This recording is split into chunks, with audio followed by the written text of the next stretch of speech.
Hola, hola.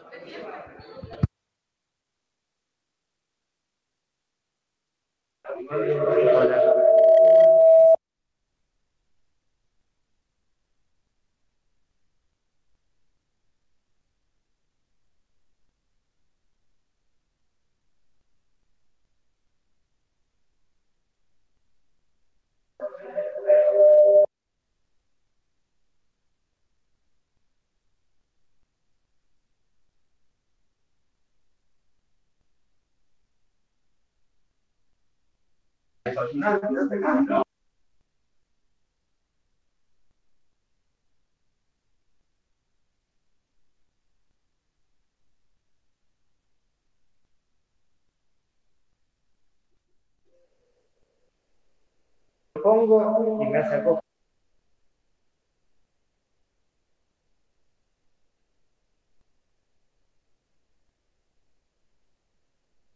A ver. Hola, hola. No, pero solamente lo escucha el que está en la casa. Ah, bueno, bueno. Hay un problema Sí, ¿qué es? que yo no puedo avanzar esto si no estoy en la modalidad Hola. de Presentación. presentación. Hola, ¿me escuchan? Sí, sí, se escucha. Perfecto. Bueno,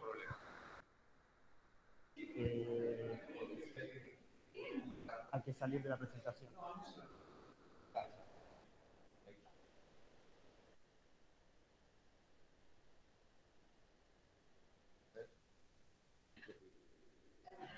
Bueno, vamos a empezar. Eh,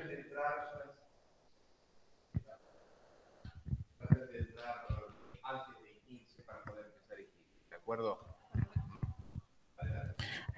no, repito el comentario del doctor De Vito, de que para... No, pero se escucha en la casa.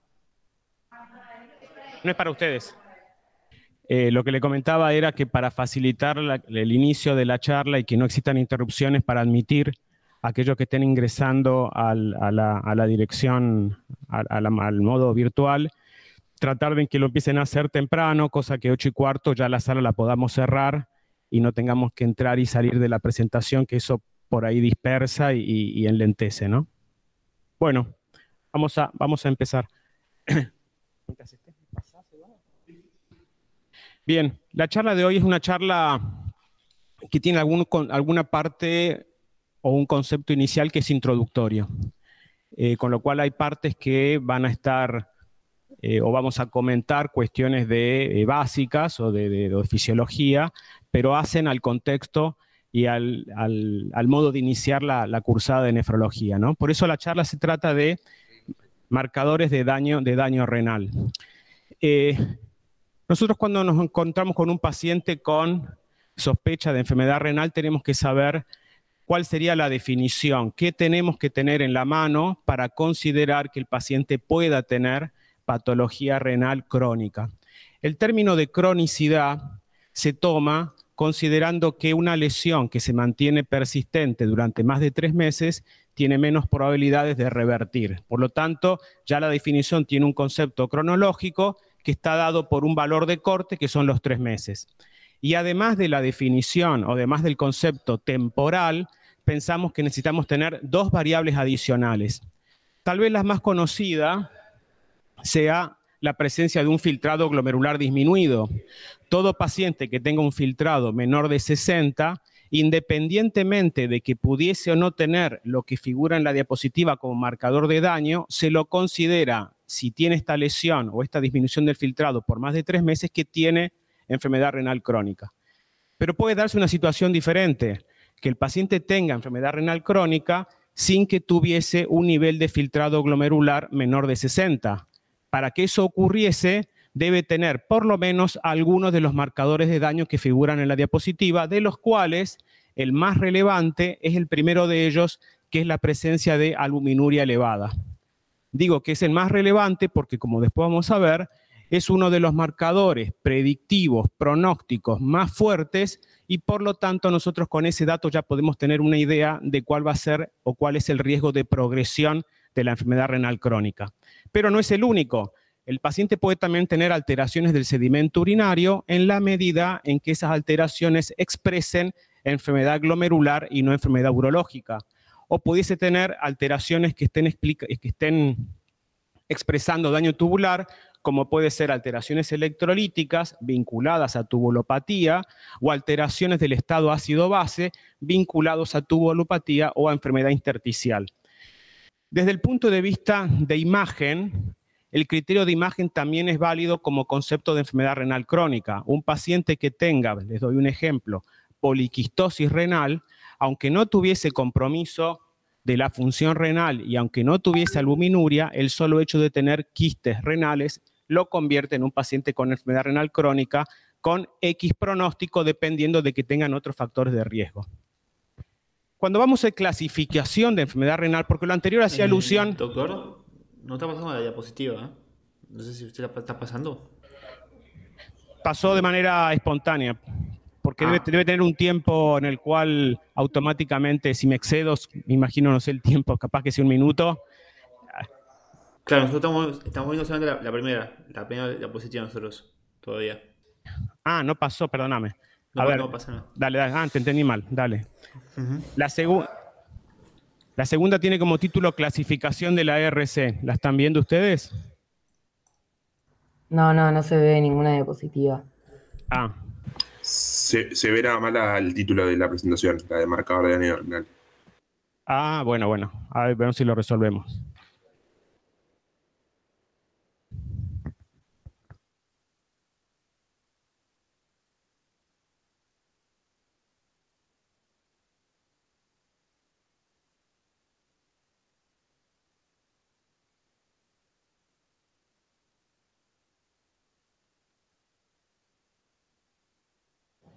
Un minuto, estamos con el equipo técnico, ¿eh?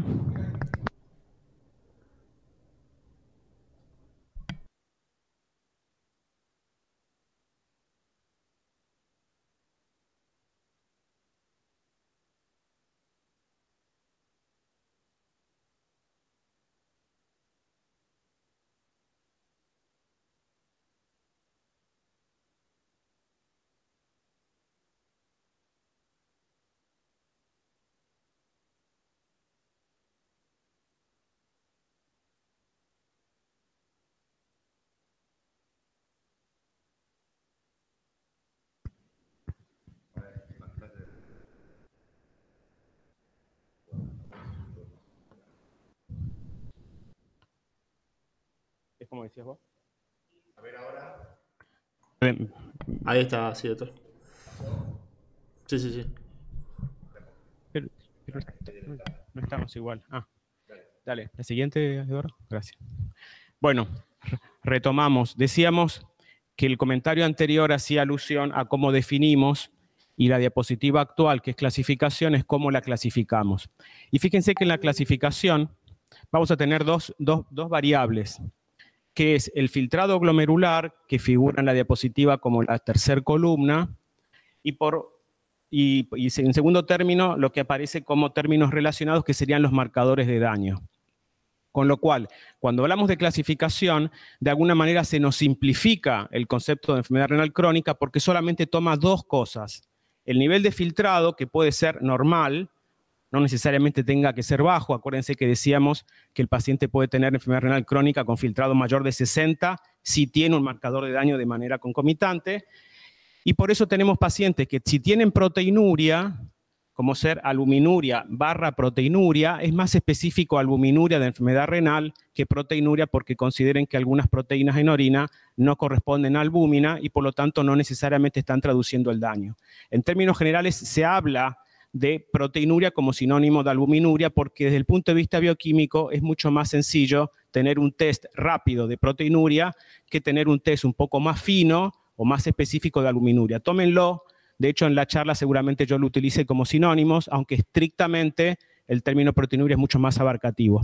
Y también figura hematuria, siempre y cuando esta hematuria sea de origen glomerular. Exacto.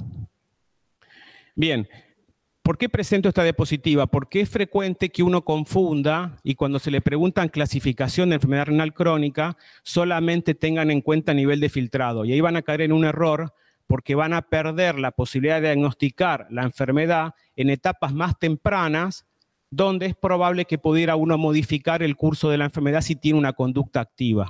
¿Está? Si yo digo, tienen un paciente con 70 mililitros minuto de filtrado glomerular, pero tiene proteinuria, tiene enfermedad renal crónica. Si yo digo que si tienen un paciente con 90 mililitros minuto de filtrado glomerular, ¿ustedes pueden afirmar que ese paciente tenga enfermedad renal crónica o no? ¿Sí o no? No, porque con el 90 filtrado no hacemos nada, hacemos la mitad de la definición. ¿Se entiende la importancia de completar la evaluación y no quedarnos solamente con un nivel de creatinina? Esto es central, ¿eh? El valor de albúmina es independiente, digamos, mientras sea fuera del rango normal, ¿ya con eso es diagnóstico para clasificarlo o tiene que tener algún valor en particular? Tiene un valor particular, vamos a incorporarlo luego en la clasificación, pero sí, la albuminuria tiene que tener un valor que sea por arriba del valor considerado normal. Fuera de normal ya pasa a ser anormal, parece una obviedad, pero es un poco respondiendo a esto de que no es que uno tenga que ser tolerante con el nivel de albuminuria y decir, si supero 3 veces el normal, pasa 1 miligramo de lo anormal y se considera patológico. Obviamente, y esto es importante, es una variable de riesgo continua. Entonces, no es lo mismo tener 1 miligramo más del normal que tenerla duplicada. ¿Está? A más riesgo, perdón, a mayor incremento, más riesgo.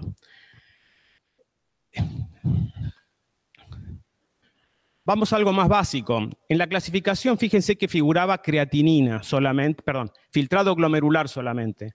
La clasificación de la diapositiva anterior. Para considerar el filtrado, uno puede recurrir a diferentes variables bioquímicas y técnicas. Cuando la clasificación fue realizada, se tomó como nivel de corte para estimar función renal el filtrado glomerular estimado, que es lo que figura en el cuadro de la derecha. Todo lo que está ahí son fórmulas que permiten estimar el filtrado glomerular a partir de algunas variables, entre las cuales las más relevantes son edad y sexo. Más o menos todas coinciden dentro de determinado nivel. Es cierto que las más utilizadas hoy en día son las que están como CKD-EPI y la de MDRD. Son fórmulas complejas, no hace falta que nadie las recuerde, están accesibles en cualquiera de las páginas de internet y cuando uno necesita estimar la función directamente accede a una de estas páginas y no hace el cálculo de manera matemática. La de Cochrane no se usa más. Es la más fácil, 140 menos edad por peso dividido creatinina por 2, pero esa ya quedó afuera.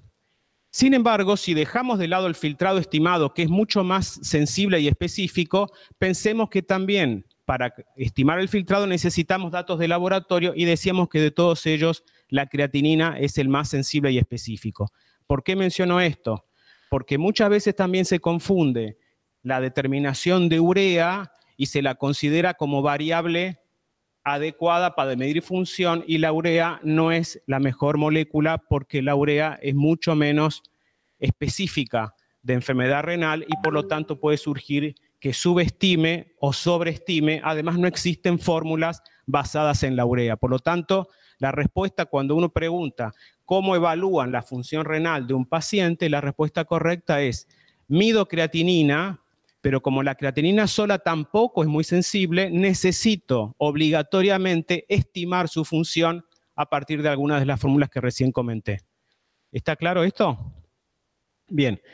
Hay otras alternativas. Podemos tener un clearance de creatinina medido, con lo cual tenemos que decirle al paciente que haga una recolección de orina durante 24 horas, situación que es muy engorrosa para los pacientes y está sujeta a error, tanto por dificultad en la recolección de orina, que el paciente pudo haber omitido una micción, con lo cual el volumen que lleva al laboratorio no es el volumen real, y sabemos que la medición de clearance de creatinina necesitamos tener una adecuada cuantificación de la excreción de creatinina en 24 horas. Por lo tanto, excepto en situaciones puntuales, que vamos a ver en la próxima diapositiva, el clearance de creatinina medido es preferible que se lo reemplace por un estimado.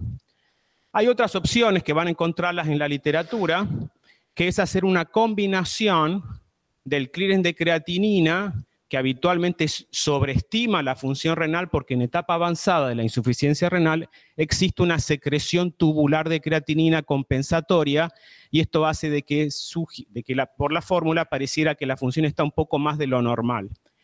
Para tratar de corregir ese error, lo inverso ocurre con la urea. Entonces, hacer un promedio del clearance de urea y el de creatinina sería una forma de encontrarnos en un punto medio más representativo de la función renal real. Lo comento por si lo llegasen a leer. En la práctica, imagínense que estaríamos con las mismas dificultades que para medir un clearance medido, que sería la recolección de orina, y prácticamente no se utiliza, pero es un concepto que aporta desde lo fisiológico. El método más sensible de todos los que estamos hablando es el clearance radioisotópico, que se lo puede indicar en situaciones muy puntuales, es costoso, no es práctico y no existe hoy en día tantos lugares que dispongan de isótopos, entre otras cosas porque el material también es importado. Pero bueno, lo comento como si tuviésemos que elegir alguno de los métodos. El más sensible es el radioisotópico o el de inulina. El de inulina básicamente quedó limitado a estudios experimentales. En la práctica, insistamos en la estimación a partir de creatinina. Pero bueno, decíamos de que el clearance todavía ocupa un espacio dentro de la práctica y dentro de los métodos diagnósticos de enfermedad renal.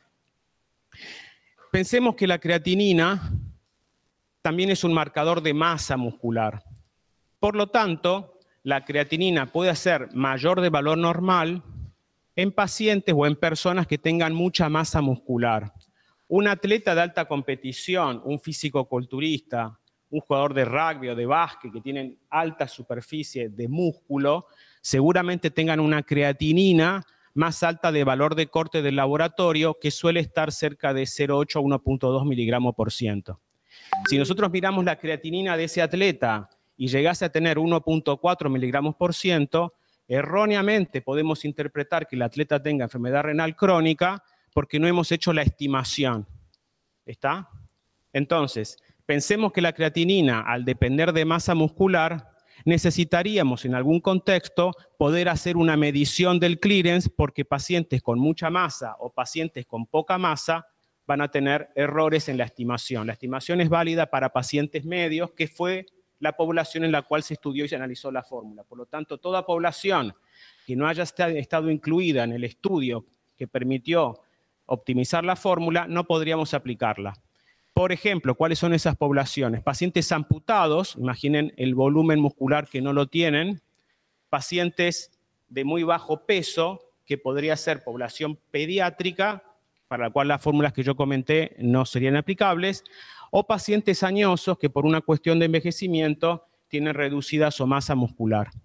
Pacientes obesos, también puede ser necesario que tengamos una determinación de clearance. Y pacientes muy musculosos, también puede ser necesario que tengamos una estimación, una medición del clearance. Pacientes con distrofia muscular, por ejemplo, distrofia de Duchenne, tienen 0,4, 0,5 de creatinina y 15 de urea, porque tienen 20% de su masa muscular cuando no están caminando. Esos pacientes es lo mismo, ¿no? Exacto. Si decimos cómo medimos la función renal en un paciente con una enfermedad neuromuscular, la respuesta correcta sería, a partir de lo que comentó el doctor De Vito, hacer un clearance de creatinina. ¿Y por qué va a ser importante? Porque pensemos que gran parte de las drogas se metabolizan a nivel renal y nosotros no podemos dar una medicación con potencial nefrotoxicidad sin adecuarla en un paciente porque solamente tomamos como herramienta para medir el filtrado la creatinina. ¿Está? Bien. Dicho esto, vamos un poco a cuál es el concepto que nosotros tenemos que tener cuando enfocamos a la población o a un paciente en particular y tratamos de definir cuál es el riesgo de enfermedad renal. Primero partimos, por supuesto, de izquierda a derecha. Los círculos están mostrando la evolución natural de un paciente que empieza su condición como teniendo factores de riesgo, con una función renal normal. ¿Qué es lo que nos dicen los dos primeros cuadros?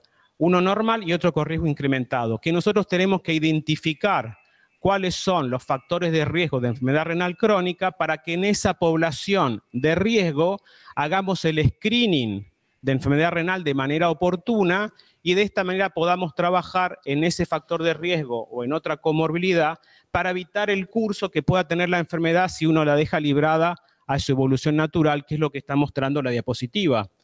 Un paciente con incremento del riesgo, si nosotros no actuamos adecuadamente, es probable que evolucione a daño. Cuando aparece daño, ahí ya aparece el marcador de daño renal que le decíamos antes. Si no trabajamos y el paciente continúa su curso natural, vamos a tener la etapa siguiente que va a ser disminución del filtrado y es recién ahí donde vamos a encontrar la creatinina aumentada. ¿Está? Tenemos que tratar de evitar que el diagnóstico del paciente de enfermedad renal crónica se haga cuando tenga insuficiencia renal. Porque además, en esa condición clínica, cualquier medida que se pueda tomar ya no va a funcionar como prevención primaria y seguramente no podamos cambiar el pronóstico, no solo renal, sino también cardiovascular. Pensemos que la etapa siguiente a disminución del filtrado puede ser que el paciente necesite reemplazo de tratamiento renal, entiéndase diálisis o trasplante. Obviamente la expectativa de vida en alguna de estas condiciones puede estar disminuida. ¿Está? ¿Se entiende la importancia del screening en etapa temprana y qué utilizamos como marcador para hacer screening? ¿Ok? Bien. De alguna manera esto es lo mismo, ahora pongámosle nombres a todo esto. Si hacemos un diagnóstico de enfermedad renal en alguno de esos estadios, que pensemos que además son evolutivos, el objetivo de la intervención nefrológica va a ser actuar en los factores de riesgo modificables para tratar de que esta evolución, que no siempre es evitable, pero sí es posible enlentecerla. No podemos frenar muchas veces la evolución, pero podemos hacer que no sea tan tórpida. Entonces actuamos en los modificables, entre los cuales, fíjense, el primero que figura es proteinuria. ¿Qué significa? Actuar sobre la proteinuria permitiría preservar y evitar la presentación del daño renal que evolucionaría si no actuamos hacia la insuficiencia renal crónica. Y el segundo lugar que figura como modificable es presión arterial. Es bastante sencillo si uno dice qué es lo que uno debe hacer. Y mucho más sencillo, y se lo comento a manera, no sería mnemotécnica, pero para que lo recuerden, todos los factores de riesgo que figuran como modificables son factores de riesgo vascular. Con lo cual, cuando uno pregunta, sobre todo ustedes que ya cursaron cardiología, ¿cuáles son los factores de riesgo de enfermedad coronaria? Seguramente todos ustedes contesten de manera correcta, haciendo alusión a los factores de Framingham. Ahora, si yo les pregunto qué es lo que tienen que hacer o cuáles son los factores de riesgo, no de infarto ni de enfermedad coronaria, sino de enfermedad renal crónica, la respuesta correcta de ustedes es los mismos factores de riesgo de enfermedad coronaria. Porque el riñón es un órgano básicamente vascularizado. Y la estructura más sensible del riñón es el glomérulo, que está conformado por un penacho vascular. Con lo cual vamos al endotelio. No existen diferencias entre el endotelio del glomérulo y el endotelio de la enfermedad coronaria. ¿Está? Esto digo para que recuerden y no piensen que esto está muy aislado de lo que es el resto del sistema vascular. Bien. Si vamos a factores de riesgo, comento lo anterior. Ah, gracias. Y los factores no modificables, claramente, edad y sexo, con lo cual ahí no tenemos mucho más para ofrecer, pero que sí puede tener una impronta en algunas patologías respecto a progresión. Siguiente. Bien. Nosotros decíamos que una gran ventaja que surgió del consenso es poder clasificar la enfermedad renal crónica. Esa clasificación es vieja, pero no tanto, tendrá más de 10 años. Hasta ese momento, el universo de la enfermedad renal crónica era muy difícil de abordar porque es muy heterogénea y porque abarca una cantidad de alternativas y de gravedad del caso muy amplia, con lo cual uno no puede decir un paciente con enfermedad renal crónica es igual necesariamente a otro. No podemos decir que aunque tengan enfermedad renal crónica 2 pacientes van a tener el mismo pronóstico. Eso fue lo que permitió, lo que motivó que se hiciera la clasificación. Pero la clasificación tiene algunas debilidades. Si miramos el cuadro de la izquierda, ahí van a ver que tenemos condición de riesgo, obviamente mientras la columna sea más alta, el riesgo de enfermedad o de insuficiencia renal crónica se incrementa, Tenemos por otro lado los estadios. Obviamente el riesgo de insuficiencia renal crónica terminal es mayor en la medida que sea menor el filtrado. Y tenemos una variable que no considera la clasificación, que es la etiología. Por lo tanto, la clasificación no nos puede hablar necesariamente de pronóstico, porque nos estaría faltando una cuestión que es la causa que lo lleva a la insuficiencia renal. Y si ustedes ven el cuadro, a ver si lo pueden interpretar, ¿cuál es la etiología que más se acompaña o que tiene mayor riesgo de evolucionar a la insuficiencia renal terminal? La diabetes. ¿Y la segunda? Perfecto. ¿Qué tienen en común?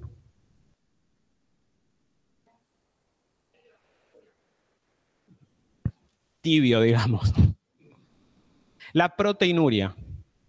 ¿Está? Entonces, ¿qué podemos tomar de esto? La nefropatía diabética proteinúrica, porque hay un fenotípico que no corresponde a que no se presenta como proteinuria, y las enfermedades glomerulares proteinúricas son las que más se acompañan. Y volvemos al concepto anterior. Factor de riesgo modificable más importante de progresión de la enfermedad renal es la proteinuria. ¿Se entiende? La otra debilidad que tiene la clasificación que comentábamos, la inicial, es que si bien figura, ¿se acuerdan que aparecía aluminuria, proteinuria, hematuria? Y como decía el compañero de ustedes, ¿qué nivel de albuminuria? Y exactamente, la clasificación inicial no contemplaba magnitud de proteinuria. Y fíjense qué importancia tiene. En el dibujo de al lado, vamos a ver, ahí hay un pequeño error en la diapositiva.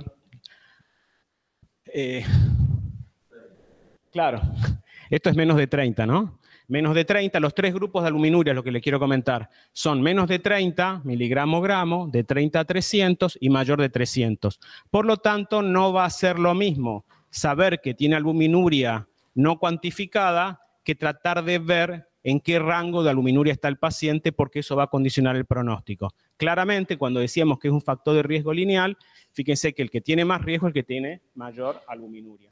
¿Está? Por lo tanto, no nos sirve solamente saber si tiene proteinuria, sino cuánta, al momento de intervenir y al momento de hablar de pronóstico. Donde dice, sí, porque yo me estoy manejando como si, para los que me están escuchando de manera virtual, en el dibujo de la izquierda, la referencia debe ser menos de 30, el segundo grupo 30 a 300 y el tercero más de 300, es un error. Y aplicamos esto y ahora modificamos levemente la clasificación inicial y ahí dividimos o incorporamos los rangos de albuminuria para tratar de ser más específico en la estratificación de riesgo y tomamos los tres grupos que mostrábamos en la diapositiva anterior. Menos de 30, 30 a 300 y más de 300. Y de acuerdo a esto ya tenemos un mapa en colores que nos permite saber cuál es el riesgo del paciente de progresar. Con lo cual vamos a tener pacientes de bajo riesgo, moderado riesgo y alto riesgo. ¿Qué es lo que nos muestra el gráfico? Si se animan, ¿qué otra conclusión podrían sacar de ese gráfico? Exactamente. ¿Qué nos está diciendo si vamos? ¿Quién fue el que respondió? Perfecto. ¿Qué nos está diciendo? Un paciente que tenga, si tomamos como ejemplo una clasificación en un estadio 3A, que sería el paciente que tenga un filtrado entre 45 y 60. Ese paciente tiene muy alto riesgo, mucho mayor que un paciente que tal vez tenga peor función renal, pero no tenga la albuminuria que lo tenga en ese rango. Los dos puntos para ver en la diapositiva, lo explico para los que por ahí desde lo virtual no es tan fácil. El que figura como grupo 3A de clasificación de enfermedad renal, 45 a 59 mililitros de filtrado, y tiene una proteinuria o una albuminuria mayor de 300, figura como muy alto riesgo, que es mayor que el paciente siguiente, el que tiene una función menor de 45, pero no tiene albuminuria. ¿Está? Bueno, era reforzar el concepto.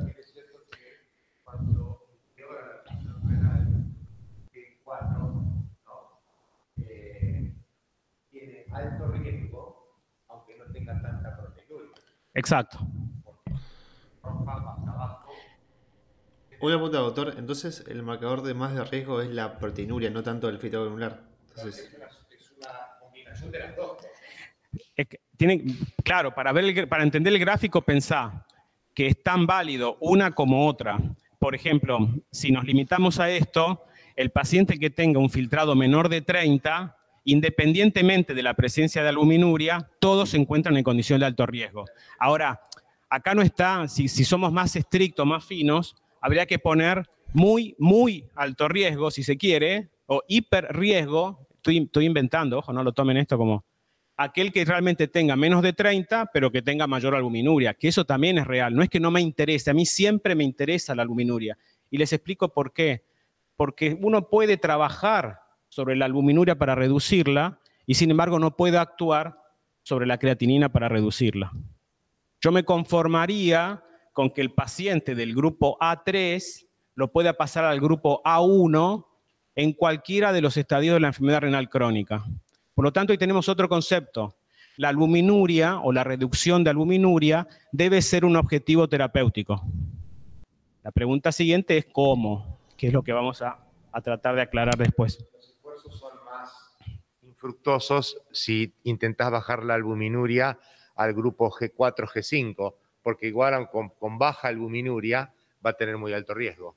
Claro, por eso decía que si uno fuese más estricto, yo diría, paciente con menos de 30 de filtrado y mucha proteinuria es muy, muy alto riesgo. Es como claro, pero ya sería tal vez demasiado.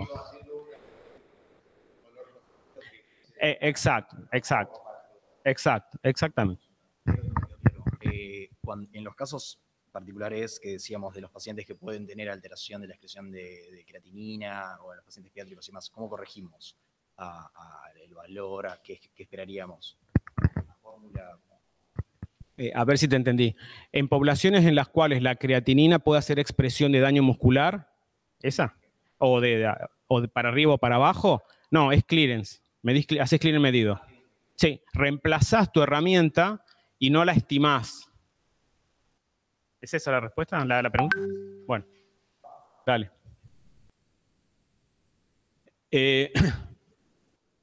Esto va a ser adelantar porque va a ser muy difícil sin un marcador. Bien. Volvemos a la diapositiva inicial, a una de las iniciales, donde hablamos del modelo conceptual de la enfermedad renal crónica y decíamos que es importante en aquellos pacientes que tengan una condición de riesgo hacer una detección temprana de la enfermedad renal y por eso figuran, de acuerdo a recomendaciones de las guías, dos grupos de riesgo principales en los cuales hay que profundizar la evaluación nefrológica. La población de más riesgo de padecer enfermedad renal crónica son los diabéticos y los hipertensos. Un poco yendo al concepto de la enfermedad vascular, cómo impacta en todo el sistema vascular. Y los pacientes que tengan antecedentes de enfermedad cardiovascular, porque ya tuvieron un evento y seguramente el paciente que desarrolló un evento cardiovascular tenga entre sus condiciones de riesgo diabetes o hipertensión, entre otros factores ya conocidos por ustedes, pero estaría casi incluido en el grupo anterior. Y pacientes con población de riesgo moderado figuran aquellos que tengan más de 60 años, lo puse entre signo de pregunta porque algunos utilizan edad de corte en 65, pero de cualquier manera es válido poner más de 60. Los que tengan historia familiar de enfermedad renal crónica, aquellos pacientes que tengan bajo peso al nacer, porque son pacientes que tienen menor número de glomérulos y tienen más riesgo de desarrollar hipertensión esencial en la etapa de la adultez. Pacientes obesos, porque tienen mecanismos de lesión similares a los pacientes diabéticos, por lo menos en la etapa inicial. Pacientes fumadores, que vuelve a ser un factor de riesgo. Pacientes con enfermedades autoinmunes que se puedan expresar como nefropatía o como enfermedad glomerular. Todos ellos tenemos que saber bien dónde estamos. Una vez que sabemos en qué paciente tenemos que hacer esta evaluación, la etapa siguiente es cómo lo vamos a evaluar. Y si yo les hago esa pregunta, ¿cuál es la respuesta que ustedes deberían tener en este momento? Perfecto. Siguiente. La manera de evaluar. Perdón, profesor, podría, porque lo que pasa virtual es que lo que dicen los compañeros, o si lo dice, por ejemplo, el doctor De Vito, no se escucha, porque no están con el micrófono y tal vez si un compañero responde algo acá, no se escuchó nada. Sí, te entendí. La respuesta era que fue correcta, que para determinar en estos pacientes de riesgo si tienen compromiso, tienen enfermedad renal, lo que hay que pedir es creatinina y albuminuria, y podríamos incorporar hematuria con un signo de pregunta, porque la hematuria, recuerden, no es específica de enfermedad renal o de enfermedad glomerular y puede ser secundaria a enfermedad urológica. Si pedís un sedimento ya viene la hematuria, o tenés que pedir con glóbulos rojos dismórficos y todo lo que sabemos. ¿Qué opinas de eso? No, cuando... ¿Se escuchó la pregunta de Debito? Sí.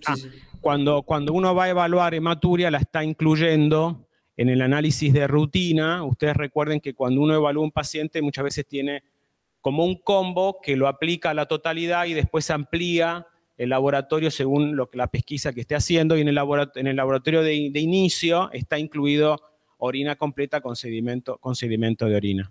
Obviamente, volvemos a lo anterior, la presencia de hematuria en un sedimento debiera ser estudiada para poder aclarar de dónde es. Igualmente hay algunas diapositivas vinculadas a hematuria. Una pregunta. A mí me marea un poco el tema de pedir albuminuria. Cuando estábamos viendo lo que es nutrición, nos dijeron que primero pedíamos proteinuria y de ahí derivábamos albuminuria. ¿Cuál sería, digamos, el orden correcto? ¿Pedir proteinuria, ver si eso está elevada y especificar con albuminuria, o podemos ir directo a albuminuria en pacientes con riesgo? Perfecto. Tratándose de que, igual creo que hay una diapositiva, pero tratándose de que uno siempre opta por herramientas de laboratorio más accesibles y más económicas, el screen inicial puede ser con proteinuria. ¿En qué momento uno tal vez obvia la etapa de proteinuria y apunta directamente a albuminuria? Tal vez cuando la enfermedad que esté buscando sea muy específica, por ejemplo, nefropatía diabética, a mí me interesa directamente conocer la albuminuria. Pero también depende en el medio en el cual estemos trabajando. Y precoz. Obviamente que la tira reactiva, que es la herramienta más útil, yo no me animo a decir un precio, pero debe estar 20 o 30 pesos una tira reactiva, y con eso nosotros ya tenemos alguna idea, si bien tenemos que reconocer las limitaciones de la determinación de proteinuria por tira reactiva, que la vamos a ver después. Bien. Sí, dale. Estructura glomerular. De toda esta diapositiva, a mí lo que me interesa recordarles, tal vez sea solamente el dibujo que está en el ángulo superior derecho. Obviamente lo que estamos viendo es con diferente aumento la estructura glomerular. ¿Por qué me interesa eso? Porque lo que está mostrando ese dibujo es cómo está conformada la barrera de filtración glomerular. Y vamos a tener una primer capa que está conformada por las fenestras que dejan las células endoteliales, una segunda capa que está conformada por la membrana basal y una tercera capa que está formada por el pie de los podecitos. Los tres conforman la barrera de filtración. ¿Por qué me interesa reconocer la presencia de los tres? Porque la lesión en cualquiera de ellas se va a expresar como proteinuria. Por lo tanto, yo no estoy diciendo la proteinuria solamente me está indicando daño podocitario, como puede ocurrir en una glomerulopatía. Ni estoy diciendo que la proteinuria solamente implica lesión endotelial, como puede ocurrir en un paciente con enfermedad vascular. Cualquiera de estas enfermedades que se expresen o que tomen como sector blanco alguna de estas capas, va a tener como traducción albuminuria. ¿Se entiende? Bien. ¿Qué es lo que ocurre en situaciones normales? Acá estamos viendo en el gráfico de la izquierda un glomérulo normal y un túbulo contorneado proximal.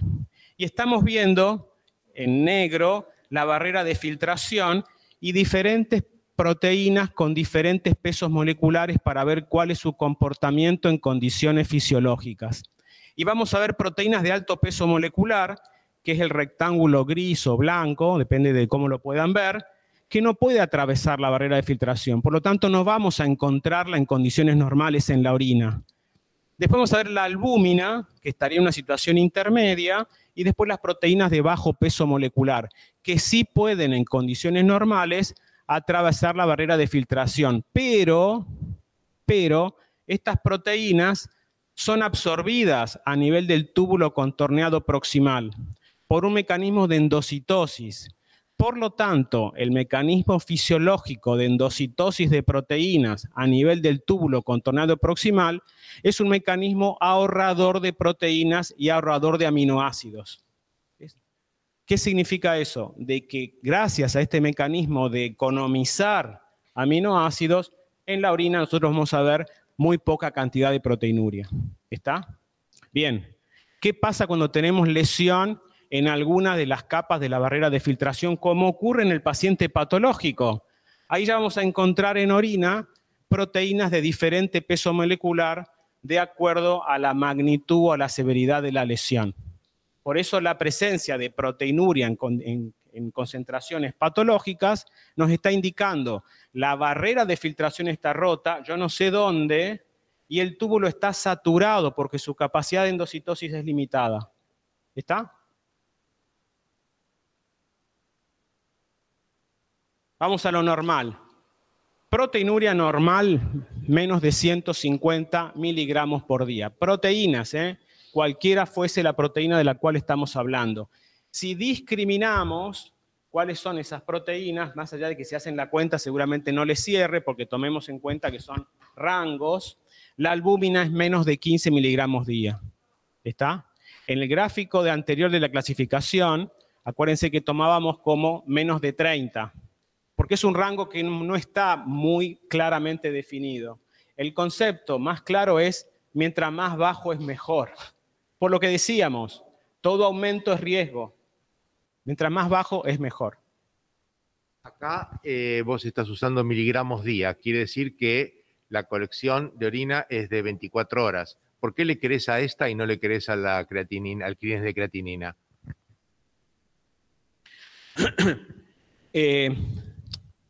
Yo puedo usar 24 horas para medir proteinuria, pero también tengo otros recursos en los cuales puedo omitir la recolección de orina de 24 horas. Ese es un motivo por el cual la determinación o la medición de proteinuria puede ser por diferentes métodos, siendo todos igualmente comparables. O sea, yo le creo a las 24 horas y también le creo a las determinaciones de proteinuria con otra técnica que vamos a comentarla, así que en ese punto de vista sería igual. Con la creatinina es distinto porque la proteinuria es específica de barrera de filtración, la creatinina no es específica de filtrado. Bien, tenemos un paciente con proteinuria. ¿Qué es lo que tenemos que tratar de saber nosotros que le pueda pasar al paciente? Primero, ¿qué proteína es? Si bien acá estamos usando de manera intercambiable porque el concepto de la charla es marcador de daño y las proteínas que funcionan como marcadores de daño es la albúmina, no son las otras proteínas. ¿Está?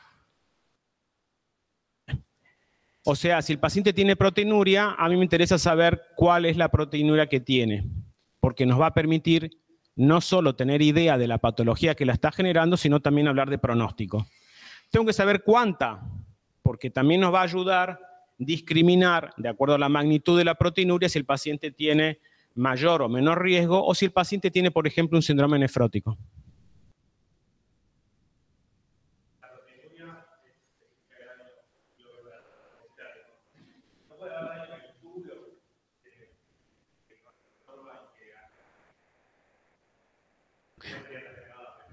Exactamente, la magnitud de la proteinuria que puede haber en trastornos tubulares no es relevante, pero sí puede haber. A ver, te contesto un poquito más, aunque no sea el tema de la charla.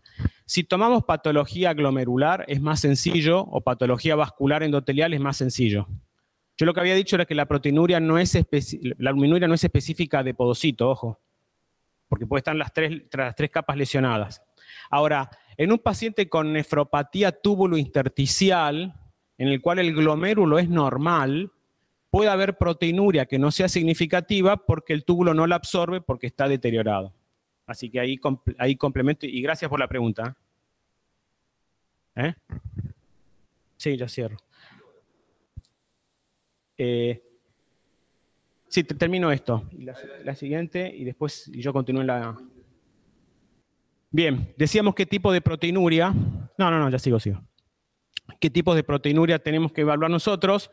Y decíamos la albuminuria como expresión de daño glomerular, inclusive endotelial, la proteinuria tubular, que puede estar en lesiones tubulares, inclusive en patologías hematológicas, y la proteinuria que corresponde a las condiciones en las cuales existe una sobreproducción de cadenas livianas, como ocurre en las discrasias células plasmáticas o en el mieloma múltiple, que vamos a tener muchas proteínas, pero son todas porciones de inmunoglobulinas. Bien, decíamos cómo hacemos nosotros para cuantificar o para medir la proteinuria y comentábamos de que el método más rápido y accesible es la tira reactiva. La tira reactiva es un método colorimétrico que está cuantificado por cruces y que de acuerdo a eso cada cruz tiene cierta correlación con la concentración de la proteína, de las proteínas en orina. Nosotros nos van a informar por la tira reactiva que el paciente tenga 1, 2, 3 o 4 cruces. ¿Cuál es el problema o la limitación de la tira reactiva? Uno de ellos es que solamente mide albúmina. Por lo tanto, un paciente con tira reactiva negativa puede tener un mieloma. ¿Está? El otro tema que tiene es que va a depender de la concentración de la orina.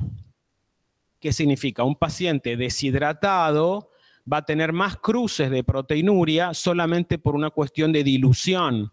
Y eso no significa que tengamos un paciente que necesariamente tenga proteinuria en rango patológico, solo que tenemos un paciente que está deshidratado. Entonces, para corregir ese error, podemos aprovechar información adicional de la tira reactiva y ver cuál es la densidad urinaria. Si el paciente tiene muchas cruces y tiene muy incrementada la densidad por arriba del valor de 1020, podemos decir este paciente tiene una orina concentrada, por lo tanto, la tira reactiva me está sobreestimando el valor real. ¿Está? Si tenemos tira...